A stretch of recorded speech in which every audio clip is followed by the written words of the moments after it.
It's me again, Mrs. Finner, and this is the video where I'm going to go over the assignment for today. So hopefully before this video, you watch my Socratic seminar preparation video, which basically just tells you about the assignment, what it is, the dates of it, etc. So this is what to do today. You can, again, I said this in my first video, but you can edit this assignment since it is a quiz grade, and I'm going to try my best to leave comments before it's officially due.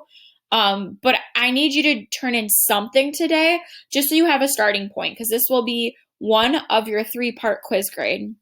So today, you're going to pick a question or prompt from the list below to prepare for your discussion. You want to make sure that you understand the question and follow directions to answer it completely. So I encourage you to ask me questions if you don't understand something. So you can ask me questions in a few ways. You can email me, you can message me on Canvas, and no student yet has asked to do either like a small group Google Meet or like a one-on-one Google Meet, but I can definitely schedule that with you. So please ask questions. I really, really encourage that. 2, in Google Docs or Pages, you're going to type your answer in a constructed response paragraph. I'm going to stop here. We've done 2 constructed response paragraphs so far for Monster Calls for our novel that we just finished. I encourage you to look at the notes that I left. A lot of those notes are going to be applicable to this assignment. So if you did not get a stellar grade on either your constructed responses, or maybe you didn't do well on one of them, I encourage you to read over those grading comments and then see if you can apply those to this so you don't make the same mistakes again, right? So this is some reminders. A constructed response paragraph has a topic sentence with an answer to the question and PQA. So it's got part of the question and the answer. That's what PQA stands for, right? Your paragraph has to have at least one piece of cited text evidence to support that answer. You want to pick details that will make your ideas interesting, because this is a discussion. Your paragraph should explain why that cited evidence answers the question, and it should conclude with a final concluding thought about the question. So those were some of the main comments that I had made previously. A lot of students did not use PQA to answer their question, or maybe they incorrectly cited their textual evidence. And a lot of students, I would say the majority, did not have a concluding sentence at the end of their constructed response. And again, you want to submit it as a PDF file. So whether it's in Docs or Pages, you're going to convert it to a PDF. If you're not sure how to do that, you can click that Student Resources button on our homepage, and there are many, many tutorials for how to do that. So here are your choices. You're going to pick one of these prompts. So first is about family.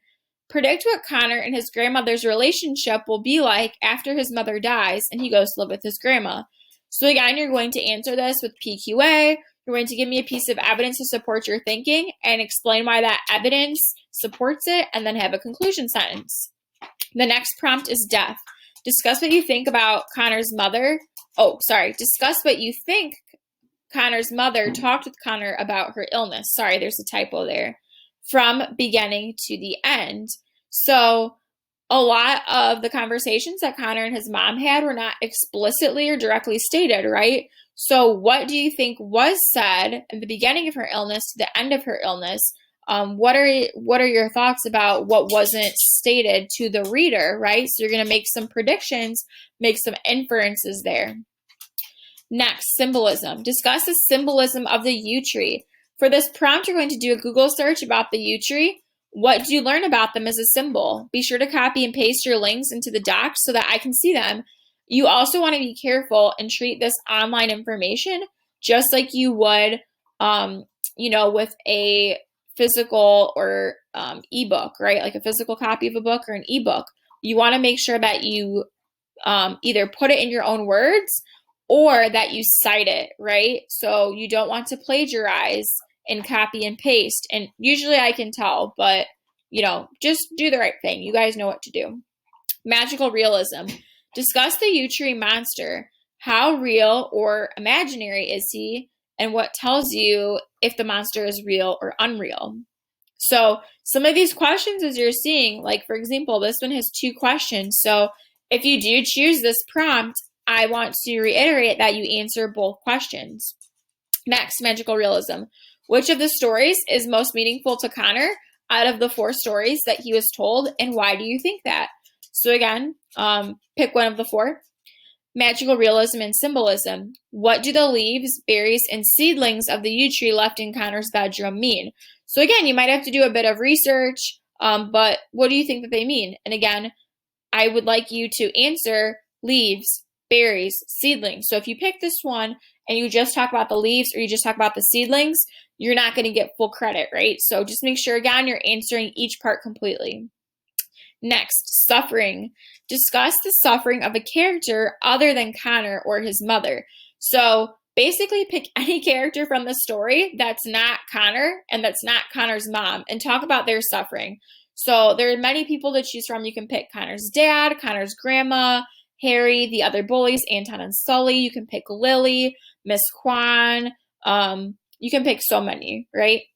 Characterization. What does Harry do to show the readers he's an expert at bullying? Characterization again. Pick a human adult in the book and talk about if that person is doing the right thing for Connor or not. So again, you have many options. You have his teachers, you have his dad, his mom, his grandma. Characterization. Discuss the character you think is most interesting. So again, I think the biggest thing for these prompts, you're only picking one. So really think about what one you feel passionate about, because we're going to spend some time working with this as a quiz grade. And you want to be passionate when you speak about this topic too, right? So remember, you could pick maybe the suffering, prompt to write about, but maybe someone talks about symbolism. And if you want to jump in during the discussion day, feel free to talk about that. But you also want to make sure, that you maybe mention yours too, or that you bring that up. Okay, so lastly, how will you be graded on this? This is your rubric, right? Very transparent. You answer the question with PQA, part of the question and the answer, in a complete sentence. You use your own words. So again, a complete sentence is a capital letter, a period at the end, and you, again, use part of the question, the answer. Pretty simple. You get 2 points for that. Second part of the rubric. You use at least one piece of cited textual evidence to support your answer. You do not copy evidence without citing it, and you put it in a complete sentence. So I really, really, really, really, I cannot stress it enough, encourage you to have a sentence starter before you place your evidence. I said that in so many constructed responses. If you look at the comments, I said, please put the text states or the author said, right? You need some type of preview to that evidence. You need to introduce your reader to that evidence. So please make sure you put the text states. Please make sure you're citing properly. We've worked for probably months at this point on citing textual evidence properly. So please make sure you just proofread and do that. That's where this comes in. You cite evidence correctly. So you don't copy without putting quotation marks around it. You copy it exactly. Cite the author and the page number and punctuate it correctly. So again, you've had a lot of resources to look at for examples. So please, please, please make sure that you just proofread your work. Next, do you explain your evidence? Do you do this in your own words, and do you do this with complete sentences? Again, I'll reiterate, complete sentence is a capital letter, period at the end, or some type of punctuation, right? And lastly, a lot of students miss this. You conclude your response with a concluding sentence. So you want to make sure that the concluding sentence, a lot of students were confused when I had said this in our previous constructed responses, and they're like, Mrs. Spinner, how do I do that? Whatever your introduction sentence is, you're just going to kind of mirror that, meaning you are rewording your introduction sentence in different words. So again, you want to make sure you have a complete sentence and it's in your own words. So I know this was long, but again, I hope that this was helpful. And again, if you have any questions, please reach out. While I'm gone, I expect effort. I know that you guys are doing a great job, or that you're capable of a great job. So put your best effort into everything you do. I promise it'll pay off. Thanks, guys. I appreciate you listening, and I hope you guys have a great day.